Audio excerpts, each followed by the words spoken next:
Hello mga kabusing! Welcome back to my vlog. So for today's video nga mga kabusing, ang ating pag-uusapan ay ang Mr. and Miss Supranational mga kabusing. At syempre, sawadikap, kapongkap at salam alaikum po dyan mga kabusing sa lahat pong nanonood po sa aking YouTube channel.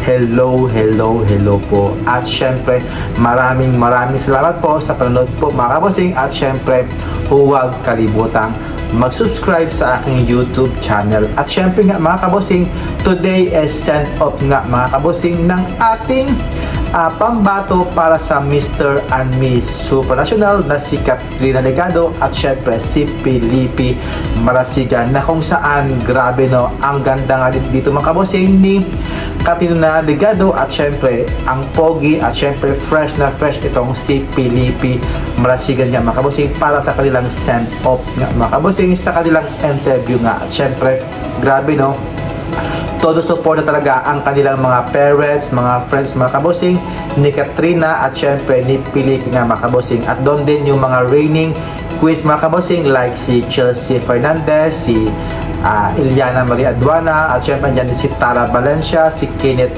Kabungkal, si Dom Corilla at syempre dyan si Alison Hitland mga kabosing para nga suportahan ito ang ating pambato na si Felipe Marasigan at syempre si Katrina Legado mga kabosing. So sa tingin nyo mga kabosing no, nakita nyo na yung kanilang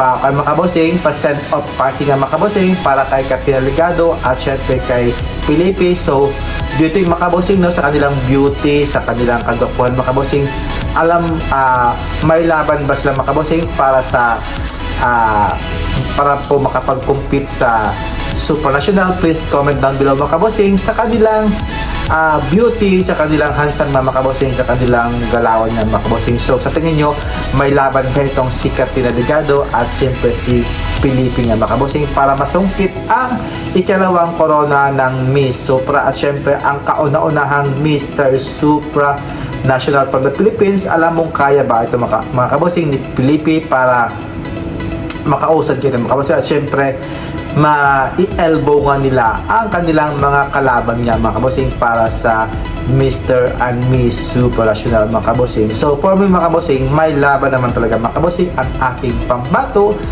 At syempre si Katrina mga kabosing, no, wag lang sa Q&A, kahit lahat naman talaga ng mananalo mga kabosing sa Miss Supranational hindi naman talaga magaling sa communication skills. Depende nila mga kabosing sa galawang Miss Supra nga mga kabosing. At kung type ka talaga ng Miss Supra organization, ikaw talaga ay mananalo mga kabosing. So more on jolly pa mga kabosing sa ating Mr.